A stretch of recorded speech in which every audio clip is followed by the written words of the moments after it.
guys, welcome back to my channel. My name is Sarah and this is B.fleye Beauty, and today we're going to do Best of Beauty for 2020. Now, these are not necessarily products that came out in 2020. A couple of them might have been, but it's more new discoveries to me and products that I just used over and over again. You might want to take into consideration that I don't wear a ton of eyeshadow. I do kind of the same thing every day, but there are some gems in here that maybe you don't know of, so let's get into it.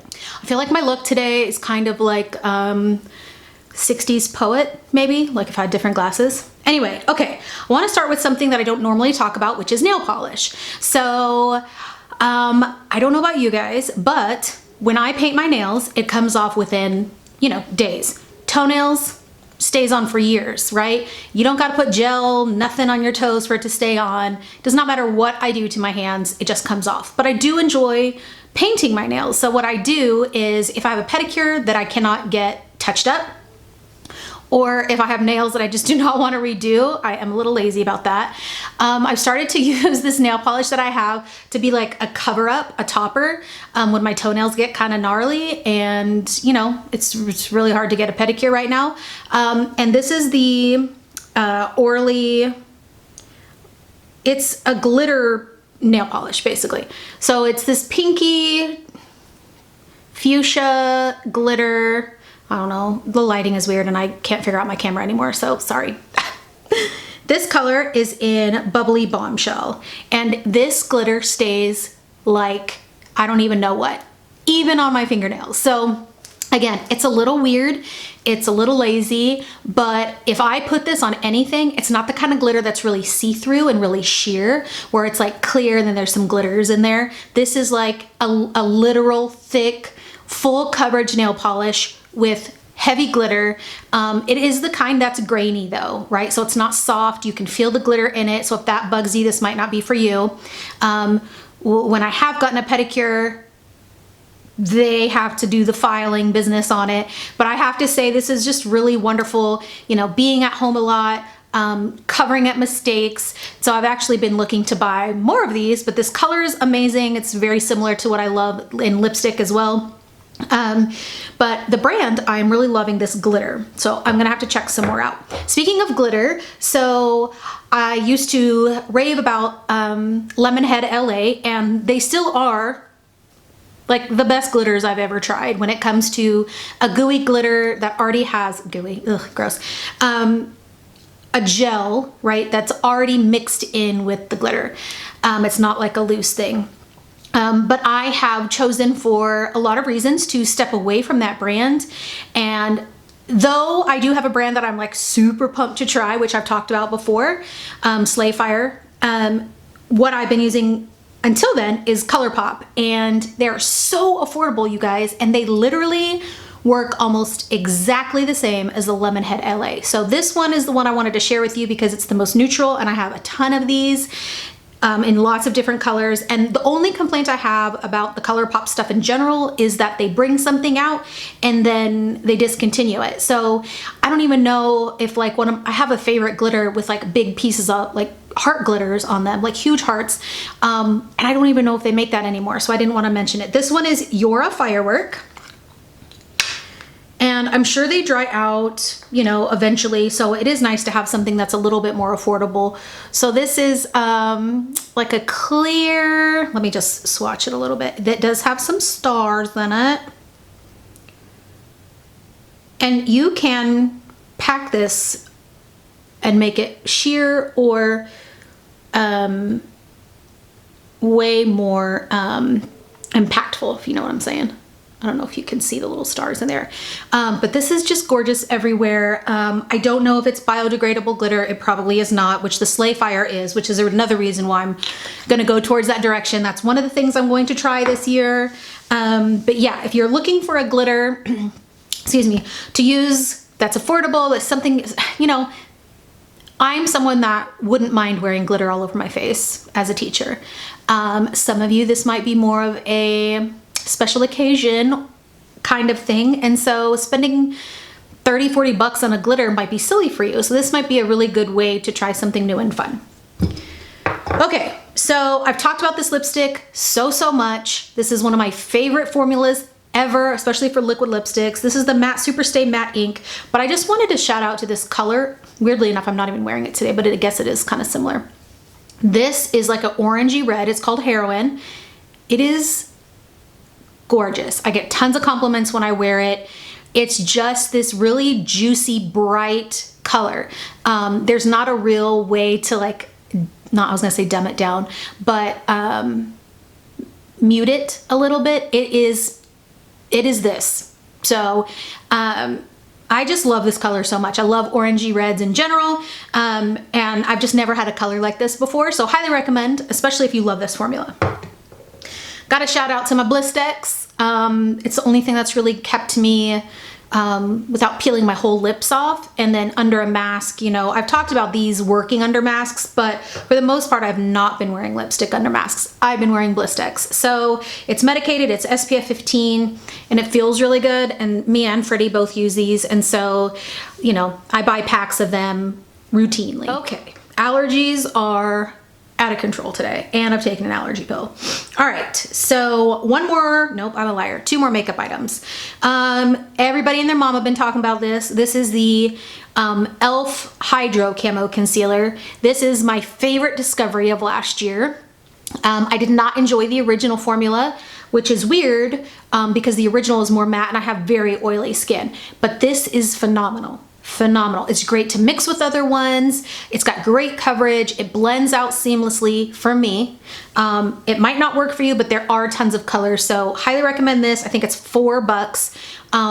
I use this as a, because I don't really wear foundation very much, so as like a spot treatment. It works on acne and everything and under the eye. So it's a really good all-in-one concealer, whereas like if you have a little bit more of a sheer concealer under the eye, if you have a blemish, you need to kind of pull something else in. So this is a great all-in-one.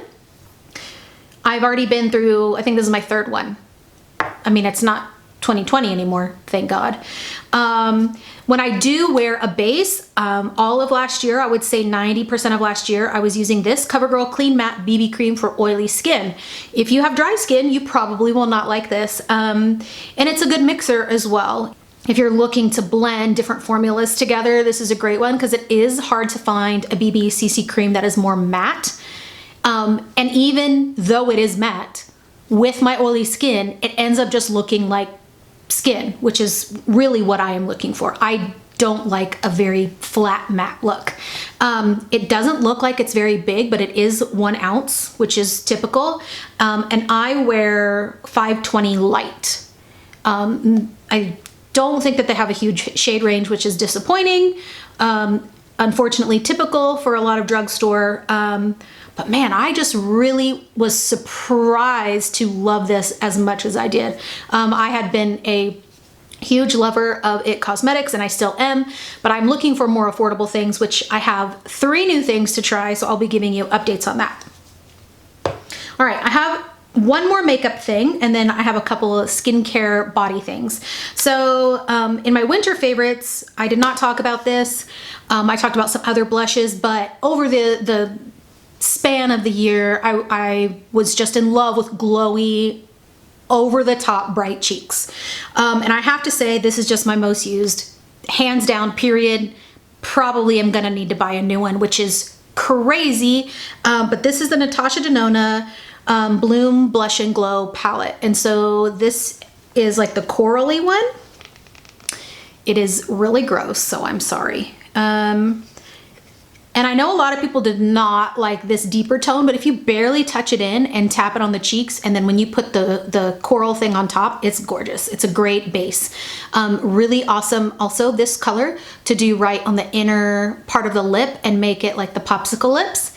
I did not use this one as much, but it is gorgeous. It is a sheer-ish highlight blush combo. Very light. Like, this is not going to work on most skin tones. Definitely only going to work on light to medium. If you were to use this on a dark skin tone, it would definitely just be a highlighter. So I guess it could work. This highlighter I use all the time, but you can tell like I'm more than hitting pan on this. Like, this is probably one of the most beautiful, favoriteest things I've ever had, like, in my collection ever. So if you've not tried the Natasha Denona blushes, highlighter palettes, like I know it seems like you're not gonna use the 4 colors, but the small 4-pan palettes are just beautiful. I wish you would bring the big pink one into the small. But yeah. Okay, so I have a couple more things to talk about. One is this Ren Evercalm Global Protection Day Cream. So this is a sample that my aunt sent me. I have it on under my makeup right now, and I think it depends on the weather if it stays under my makeup, okay? Because of my oily skin, it has a little bit of a scent, but it doesn't burn my skin at all. It's for sensitive skin. It's very moisturizing, but it's not super thick, which I love, because usually things that are really, really moisturizing are really thick and balmy, and that's too much for my skin. So once in a while, if I want something, you know, like if I've done a harsher mask or a harsher chemical treatment the night before, this is nice to add with my SPF, because this has no SPF in it. Oh man, I surprisingly really love this. But again, it just depends on the day if it looks good under makeup for me. All right, weird thing, got this from the Dollar Tree. This is a little face scrubber. It's a silicone face scrubber. And I like this to use just with my regular, I got glitter everywhere now, just with my regular CeraVe face wash. Oh my gosh. And so it's got this little thing at the back. Literally, you get a 2-pack for $1. So I got a lot of people these for Christmas this year, and you just put your little thingy things in there and you do a little this. Man, I really, really like it because it's gentle. It doesn't scrape your skin like, you know, you're putting crushed almonds all over your face. So it is gentle. And it's easy to find, and you know, it's not going to break the bank. So if you end up hating it, you can toss it in the trash and you're not going to be sad about your $1. And lastly, I did talk about this last year. I probably talked about a lot of these things. And well, actually I have one more thing I forgot. But this is the razor from Amazon that I got. This was recommended by Taylor Wynn, and I believe that this is the men's one, but it is a 1, 2, 3. Yeah, it's a 5 blade, and they also sell the thingies. They also sell the replacement blades, so it's easy to find. I can't remember how much it was for this and a few of the replacement blades, but definitely under 20 bucks and totally worth it. Like very much like a high-end razor. So this is my everyday razor now. And then I did have this out to mention, but I kind of got distracted by the Ren stuff. This is the CeraVe. It's a newer product. And I no longer use the original SPF by CeraVe, the SPF 30. It's just, I think it's a little just too oily for me, and also has a pretty good white cast. So that's not a problem for me as a lighter skin person. It just takes longer to blend it in. I just personally like this formula better. And this is the ultralight moisturizing lotion for normal to oily skin, SPF 30. And so it has all the good things that the other product has. It's just a lighter version of it. This is amazing. The only sucky part is that it's like way less product, which I hate when they do that. So I go through it a lot faster. And unfortunately, you know, I didn't wear a ton of makeup, so that's kind of all the beauty stuff I have for you guys. Tell me down below what your favorites were, what you discovered new in 2020, or what you just used a ton in 2020. And I'll see you next time. Thanks a lot for watching, guys. Bye.